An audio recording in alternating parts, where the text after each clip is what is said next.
Marinate ಮಾಡ್ಕೊಳ್ತೇನೆ ಅಂದರೆ chicken ಬೇಗನೆ smooth ಆಗ್ತದೆ. ಲೋ ಫ್ಲೇಮಲ್ಲಿ ಇರಲಿಲ್ಲ ಅಂದರೆ ಮೀಡಿಯಂ ಫ್ಲೇಮಲ್ಲಿ ಆವಾಗ ಏನಾಗ್ತದೆ, ಎಲ್ಲ ಮಸಾಲೆ ಪದಾರ್ಥಗಳು ಬೇಗನೆ ಕರಟಿದಾಗ ಆಗ್ತದೆ. ಚಿಕನ್ ನೀರು ಬಿಡೋದ್ರಿಂದ ವಾಪಸ್ ನೀರು ಹಾಕ್ಕೊಳ್ಳುವ ಪರಿಸ್ಥಿತಿ ಏನು ಬೇಡ. ಜಸ್ಟ್ ಅದನ್ನು ಅದರೊಟ್ಟಿಗೆ ಇದನ್ನು ಈ ಥರ ಮಿಕ್ಸ್ ಮಾಡ್ಕೊಳ್ಳುವ.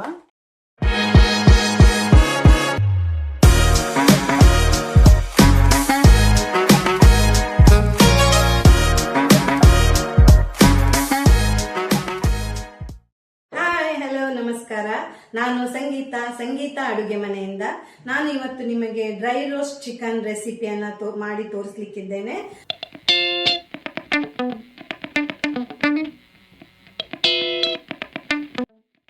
ಮೊದಲಿಗೆ ನಾನು ಅರ್ಧ kg ಚಿಕನ್ ತಗೊಂಡಿದ್ದೇನೆ. ತುಪ್ಪ ಹಾಗೆ ಲಿಂಬುವನ್ನು ತಗೊಳ್ಬೇಕು. ಹಾಗೆ ಧನಿಯಾ ಪುಡಿ, ಅರಿಶಿನ ಪುಡಿ, ಜೀರಿಗೆ ಪುಡಿ ಇವು ಮೂರನ್ನು ನೀವು ತಗೊಂಡು ಒಂದೊಂದು ಸ್ಪೂನಿನಷ್ಟು ನೀವು ತಗೊಳ್ಬೇಕು. ಹಾಗೆ ಉಪ್ಪು, ಚಿಕನ್ ಮಸಾಲ, ಹಾಗೆ ರೆಡ್ ಚಿಲ್ಲಿ ಪೌಡರ್, ಆಮೇಲೆ ಶುಂಠಿ ಬೆಳ್ಳುಳ್ಳಿ ಪೇಸ್ಟ್ ಇವಿಷ್ಟನ್ನು ನಿಮ್ಮದು 1.5-2 ಸ್ಪೂನ್ ಈ ಥರ ತೊಗೊಳ್ಬೇಕು. ಹಾಗೆ ಚಿಲ್ಲಿ ಫ್ಲೆಕ್ಸ್, ಪುದೀನ, ಕೊತ್ತಂಬರಿ ಸೊಪ್ಪು ಮತ್ತು ಕಸೂರಿ ಮೇಥಿ ಇವಿಷ್ಟು ಈ ಚಿಕನ್ ಮಸಾಲಕ್ಕೆ ಮಾಡುವ ಬೇಕಾಗುವ ಸಾಮಗ್ರಿಗಳು. ಹಾಗೆಯೇ 2 ನೀರುಳ್ಳಿ, 1 ಟೊಮೆಟೊ, 2 ಹಸಿಮೆಣಸಿನಕಾಯಿ. ಮೊದಲಿಗೆ ನಾನು 1/4 kg ಚಿಕನ್ ತಗೊಂಡಿದ್ದೇನೆ. ಅದಕ್ಕೆ ಸ್ವಲ್ಪನೇ ಉಪ್ಪನ್ನು ಹಾಕ್ಕೊಂಡು, ಹಾಗೆ ಒಂದು ಅರ್ಧ ಲೆಮನನ್ನು ನಾನು ಹಿಂಡಿ ಇಟ್ಕೊಂಡಿದ್ದೇನೆ. ಅದನ್ನು ಲೆಮನ್ ಜ್ಯೂಸನ್ನು ಅದನ್ನು ಹಾಕ್ಕೊಳ್ತಾ ಇದ್ದೇನೆ.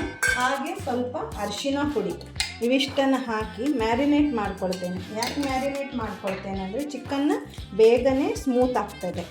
ಅಂದರೆ ಮತ್ತೆ ಜಾಸ್ತಿ ತುಂಬ ಬೇಯಿಸ್ಬೇಕು ಹೇಳಿರೋದಿಲ್ಲ, ಬೇಗನೆ ಸ್ಮೂತ್ ಆಗೋದಕ್ಕೆ ನಾವಿಷ್ಟನ್ನು ಹಾಕಿ ಇದನ್ನು ಮ್ಯಾರಿನೇಟ್ ಮಾಡಿ ಒಂದು 10 ನಿಮಿಷ ಇದನ್ನು ಹಾಗೆಯೇ ಇಟ್ಕೊಳ್ಳುವ. ಆಮೇಲೆ ಇದಕ್ಕೆ ಬೇಕಾಗೋದನ್ನು ಫಸ್ಟ್ ನಾವು ಸ್ಟಾರ್ಟ್ ಮಾಡ್ಕೊಳ್ಳುವ. ಏನೇನು ಬೇಕಂತೇಳಿ ಇದಿಷ್ಟನ್ನು ಮಾಡಿಟ್ಟು ಚಿಕನನ್ನು ಒಂದು ಸೈಡಿಗೆ ಇಟ್ಕೊಂಡು ಬಿಡೋಣ. A few moments later. ಇದಕ್ಕೆ ಗ್ಯಾಸನ್ನು ಹಚ್ಕೊಳ್ಳೋಣ. ಇದಕ್ಕೆ 1 ಸ್ಪೂನ್, 1-2 ಸ್ಪೂನಿನಷ್ಟು ತುಪ್ಪವನ್ನು ಹಾಕ್ಕೊಳ್ಳೋಣ. 2 ಸ್ಪೂನ್ ತುಪ್ಪವನ್ನು ಹಾಕಿಕೊಂಡು, ಆಮೇಲೆ 1-2 ಸ್ಪೂನಿನಷ್ಟು ಎಣ್ಣೆ, ಅಂದರೆ 2 ಮಿಕ್ಸ್ ಇದ್ದರೆ ಟೇಸ್ಟ್ ಚೆನ್ನಾಗಿ ಬರ್ತದೆ ಅನ್ನೋದಕ್ಕೆ 1-2 ಸ್ಪೂನಿನಷ್ಟು ಎಣ್ಣೆ. ಇದಿಷ್ಟನ್ನು ಹಾಕ್ಕೊಂಡಾದ್ಮೇಲೆ ನಾನು ಇಲ್ಲಿ ಕಟ್ ಮಾಡಿಕೊಂಡಿರುವಂಥ 2 ನೀರುಳ್ಳಿ ಅದನ್ನು ಇದಕ್ಕೆ ಹಾಕ್ಕೊಳ್ತಾ ಇದ್ದೇನೆ. ಎಣ್ಣೆ ಬಿಸಿಯಾಗಿದೆ, ಹಾಗೆ ಇದನ್ನು ಹಾಕ್ಕೊಳ್ತಾ ಇದ್ದೇನೆ.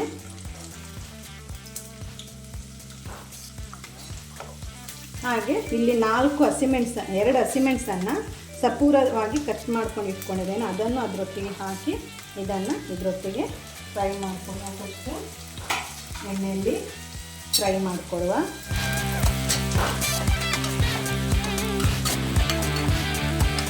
ಟೊಮೆಟೊವನ್ನು ಈಗ ಹಾಕ್ಕೊಳ್ತಾ ಇದ್ದೇನೆ. 1 ದೊಡ್ಡ ಟೊಮೆಟೊ ತೊಗೊಂಡಿದ್ದೇನೆ ನಾನು. ಟೊಮೆಟೊವನ್ನು ಹಾಕ್ಕೊಳ್ತಾ ಇದ್ದೇನೆ. ಹಾಗೆ ಟೊಮೆಟೊ ಹಾಕಿ ಇದನ್ನು ಸ್ವಲ್ಪನೇ ಫ್ರೈ ಮಾಡಿಕೊಳ್ಳುವ. ಉಪ್ಪು ಹಾಕ್ಕೊಳ್ತಾ ಇದ್ದೇನೆ ಸ್ವಲ್ಪ.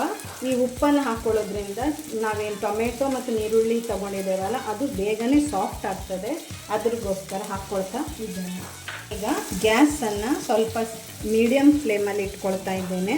ಯಾಕಂದರೆ ಸ್ಪೈಸ್ ಐಟಮ್ಸ್ ಏನಿದೆ ಅದನ್ನು ಹಾಕ್ಕೊಳ್ಳೋದ್ರಿಂದ ಗ್ಯಾಸ್ ಏನು ಲೋ ಫ್ಲೇಮಲ್ಲಿ ಇರಲಿಲ್ಲ ಅಂದರೆ ಮೀಡಿಯಮ್ ಫ್ಲೇಮಲ್ಲಿ ಆವಾಗ ಏನಾಗ್ತದೆ, ಎಲ್ಲ ಮಸಾಲೆ ಪದಾರ್ಥಗಳು ಬೇಗನೆ ಕರಟಿದಾಗ ಆಗ್ತದೆ. ಅದಕ್ಕೋಸ್ಕರ ಲೋ ಫ್ಲೇಮಲ್ಲಿ ಇಟ್ಕೊಳ್ತಾ ಇದ್ದೇನೆ. ಹಾಗೆ ಜೀರಿಗೆ ಪೌಡ್ರನ್ನು ಹಾಕ್ಕೊಳ್ತಾ ಇದ್ದೇನೆ. 1-1.5 ಸ್ಪೂನಿನಷ್ಟು ಹಾಕ್ಕೊಂಡಿದ್ದೇನೆ. ಹಾಗೆ ಸ್ವಲ್ಪನೇ ಚಿಟಿಕೆಯಷ್ಟು ಅರಿಶಿನ ಪುಡಿ, ಹಾಗೆ ಧನಿಯಾ ಪುಡಿ 1-1.5 ಸ್ಪೂನಿನಷ್ಟು ಧನಿಯಾ ಪುಡಿ. ನೀವು ಇದನ್ನು ಧನಿಯಾ ಪುಡಿ ಅಂಗಡಿಯಿಂದ ಅಥವಾ ಇಲ್ಲಿಂದ ತರಬೇಕಂತೇಳಿಲ್ಲ, ಮನೆಯಲ್ಲೇ ಸ್ವಲ್ಪ ಧನಿಯಾನ ಸ್ವಲ್ಪ ರೋಸ್ಟ್ ಮಾಡಿ ಮಿಕ್ಸಿಯಲ್ಲಿ ಪೌಡ್ರ್ ಮಾಡಿ ಇಟ್ಕೊಂಡ್ರೆ ಒಳ್ಳೆಯದೇ. ಮನೆಯಲ್ಲೇ ಸಿಗುವಂಥದ್ದು ಧನಿಯಾ ಪುಡಿಯನ್ನು ಸ್ವಲ್ಪ ಹಾಕ್ಕೊಳ್ಬೋದು. ಹಾಗೆ ಚಿಕನ್ ಮಸಾಲ ಪುಡಿ, ಇದು ನಾನೇ ಮಾಡಿರುವಂಥದ್ದು, ನಮ್ಮಮ್ಮ ನನಗೆ ಹೇಳಿಕೊಟ್ಟಿರುವಂಥ ರೆಸಿಪಿ. ಇದು ಪೌಡರು ಚಿಕನ್ ಮಸಾಲ, ನಾವು ಅಂಗಡಿಯಿಂದ ತರೋದಿಲ್ಲ. ಇದನ್ನೇ ಇದಕ್ಕೆ ಹಾಕ್ತಾಯಿದ್ದೇನೆ. 1-2-3 ಸ್ಪೂನಿನಷ್ಟು ಹಾಕ್ಕೊಳ್ತಾ ಇದ್ದೇನೆ. ನೀವು ಎಣಿಸ್ಬೋದು ಚಿಕನ್ ಹಾಕ್ದೇ ಇವರಿಷ್ಟೆಲ್ಲ ಹಾಕ್ತಾಯಿದ್ದಾರೆ ಅಂತೇಳಿ. ಫಸ್ಟ್ ಇದನ್ನು ಹಾಕಿ ಆಮೇಲೆ ಚಿಕನ್ ಹಾಕುವ. ಈಗಲೇ ಹಾಕಿದರೆ ಮಸಾಲೆ ಪದಾರ್ಥಗಳು ಅದರೊಟ್ಟಿಗೆ ಏನು ನಾವು ಈರುಳ್ಳಿ ಹಾಕಿದ್ದೇವೆ, ಟೊಮೆಟೊ ಹಾಕಿದ್ದೇವೆ, ಅದರೊಟ್ಟಿಗೆ ಅದು ಮೆಲ್ಟ್ ಆಗೋದಿಲ್ಲ. ಹಾಗಾಗಿ ಫಸ್ಟಿಗೆ ಮಸಾಲೆ ಪೌಡ್ರನ್ನು ಎಲ್ಲ ಹಾಕ್ಕೊಳ್ಳುವ. ಇದಿಷ್ಟು ಹಾಕ್ಕೊಳ್ತಾ ಇದ್ದೇನೆ. ಹಾಗೆಯೇ ಖಾರ ಪುಡಿ ನಿಮ್ಗೆ ಯಾವ್ದು ಬೇಕು ಅದನ್ನು ತೊಗೊಳ್ಳಿ. ಇದು ಕಾಶ್ಮೀರಿ ಲಾಲ್ ತೊಗೊಂಡಿದ್ದೇನೆ. ನಾನು ಸ್ಪೈಸಿ ಆಗಿರುವಂಥದ್ದು ತೊಗೊಂಡಿರೋದ್ರಿಂದ ಈಗ ಕಾಶ್ಮೀರಿ ಲಾಲ್ ಸ್ವಲ್ಪ ಕಲ್ಲರಿಗೂ ಬೇಕಾಗ್ತದೆ ಅಂಥೇಳಿ ಒಂದು 2-3 ನಿಮಗೆ ಖಾರಕ್ಕೆ ಅನುಗುಣವಾಗಿ ಹಾಕ್ಕೊಳ್ಳಿ. 2-3 ಸ್ಪೂನ್ ಆದರೂ ಅಡ್ಡಿಲ್ಲ. ನೆಕ್ಸ್ಟ್ ಚಿಲ್ಲಿ ಫ್ಲೇಕ್ಸ್ ತೊಗೊಂಡಿದ್ದೇನೆ. ಅದನ್ನು ಹಾಕ್ಕೊಳ್ತಾ ಇದ್ದೇನೆ ನೋಡಿ. ಇಷ್ಟನ್ನು ಹಾಕಿ ಆಮೇಲೆ ಲಾಸ್ಟಿಗೆ ಶುಂಠಿ ಬೆಳ್ಳುಳ್ಳಿ ಪೇಸ್ಟ್ ಇದು ಸಮೇತ 1-1.5 ಸ್ಪೂನಿನಷ್ಟು ಇಟ್ಕೊಂಡಿದ್ದೇನೆ. ಅದನ್ನು ಹಾಕ್ಕೊಳ್ತಾ ಇದ್ದೇನೆ. ಇದಿಷ್ಟನ್ನು ಹಾಕಿ ಇದನ್ನು ಒಂದ್ಸಲ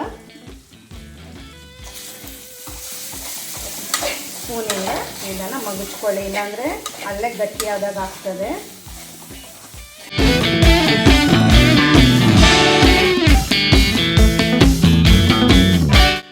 ಈಗ ಎಲ್ಲ ಮಸಾಲೆ ಪದಾರ್ಥಗಳು ಸರಿಯಾಗಿ ಇದರೊಟ್ಟಿಗೆ ಬೆರ್ತಿವೆ. ಈಗ ನಾನು ಇದಕ್ಕೆ ಚಿಕನ್ ಏನು 3/4 kg ಅಷ್ಟು ಚಿಕನ್ ತೊಗೊಂಡಿದ್ದೆ ನೋಡಿ, ಅದು ಮ್ಯಾರಿನೇಟ್ ಆಗಿದೆ. ಒಂದು 5 ನಿಮಿಷ ಮ್ಯಾರಿನೇಟ್ ಇಟ್ಟಿದ್ವಲ್ಲ, ಅದಾಗಿದೆ. ಈಗ ಇದನ್ನು ಇದಕ್ಕೆ ಹಾಕ್ಕೊಳ್ಳೋಣ. ನೀವು ನೀರು ಏನು ಹಾಕ್ಕೊಳ್ಬೇಕು ಹೇಳಿಲ್ಲ, ಯಾಕಂದರೆ ಚಿಕನ್ ನೀರು ಬಿಡೋದ್ರಿಂದ ವಾಪಸ್ ನೀರು ಹಾಕ್ಕೊಳ್ಳುವ ಪರಿಸ್ಥಿತಿ ಏನು ಬೇಡ. ಜಸ್ಟ್ ಅದನ್ನು ಅದರೊಟ್ಟಿಗೆ ಇದನ್ನು ಈ ಥರ ಮಿಕ್ಸ್ ಮಾಡ್ಕೊಳ್ಳುವ.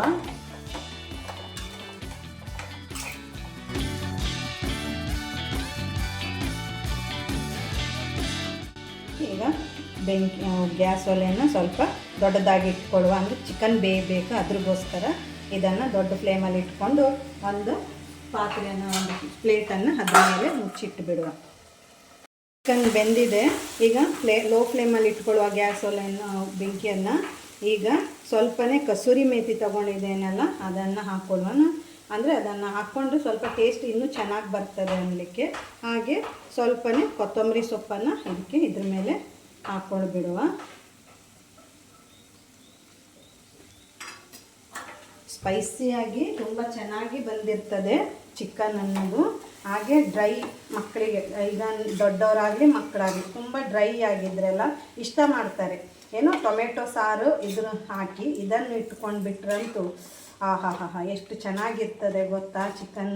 ಒಮ್ಮೆ ಮಾಡಿ ನೀವು ಸಮೇತ ನೋಡಿ ಯಾವ ಥರ ಬರ್ತದೆ ಅಂಥೇಳಿ. ನೋಡಿ ಒಂದು ಚಿಕನ್ ಬೇಯಲಿಕ್ಕೆ ಒಂದು 5 ನಿಮಿಷ, ಮಿನಿಮಮ್ 10 ನಿಮಿಷದಲ್ಲಿ ಮಾಡುವಂಥ ಚಿಕನ್ ರೆಸಿಪಿ ಇದು. ಒಂದು ಸಲ ನೀವು ಮನೇಲಿ ಟ್ರೈ ಮಾಡಿ, ಹಾಗೆ ನನಗೆ ತಿಳಿಸಿ ಯಾವ ಥರ ಬಂದಿದೆ ಅಂತ ಹೇಳ್ಕೊಂಡು. ಇಷ್ಟನ್ನೇ ಮಾಡಿದ್ರಾಯಿತು. ಇಷ್ಟಕ್ಕೆ ಡ್ರೈ ರೋಸ್ಟ್ ಚಿಕನ್ನಿದ್ದು ರೆಸಿಪಿ ಏನಿದೆ ಮುಗೀತು. ಈಗ ಇದನ್ನು ಸರ್ವ್ ಮಾಡ್ತೇನೆ. ನೋಡಿ ಚಿಕನ್ ಎಷ್ಟು ಚೆಂದಾಗಿ ಬೆಂದಿದೆ. ಇದೇ ಥರ ಬೇಯಿಸ್ಕೊಳ್ಳಿ, ತುಂಬ ಚೆನ್ನಾಗಿ ಬರ್ತದೆ. ಎಷ್ಟು ಸ್ಮೂತಾಗಿಯೂ ಇಷ್ಟ ಆಗ್ತದೆ. ಹಲ್ಲಿಲ್ಲದವರು ಸಮೇತ ಇದನ್ನು ಆರಾಮ್ಸೆ ತಿನ್ಬೋದು, ಅಷ್ಟು ಚೆನ್ನಾಗಿರ್ತದೆ. ಇದನ್ನು ನೀವು ಗಂಜಿ ಅಥವಾ ಅನ್ನದ ಜೊತೆನೂ ತಗೊಂಡು ಊಟ ಮಾಡ್ಕೊಳ್ಬೋದು. ಇದಕ್ಕೆ ಚಿಕನ್ ಗೀ ರೋಸ್ಟ್ ಈ ಥರನೇ ಬರ್ತದೆ ಅದು. ಆದರೆ ತುಂಬ ಸಿಂಪಲಾದ ಈಸಿಯಾದ ರೆಸಿಪಿ, ನೀವು ಆರಾಮ್ಸೆ ಮನೆಯಲ್ಲಿ ಮಾಡ್ಕೊಳ್ಬೋದು. ಸಣ್ಣವರಿಂದ ದೊಡ್ಡವರ ತನಕನೂ ಇಷ್ಟಪಟ್ಟು ತಿನ್ಬೋದು, ಅಷ್ಟು ಚೆನ್ನಾಗಿರ್ತದೆ. ಗಂಜಿ ಜೊತೆ ಅಂತೂ ಸೂಪರಾಗಿರ್ತದೆ.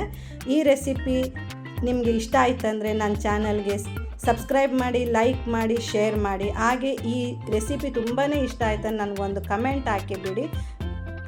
ಬಾಯ್, ಸಿ ಯು, ಟೇಕ್ ಕೇರ್.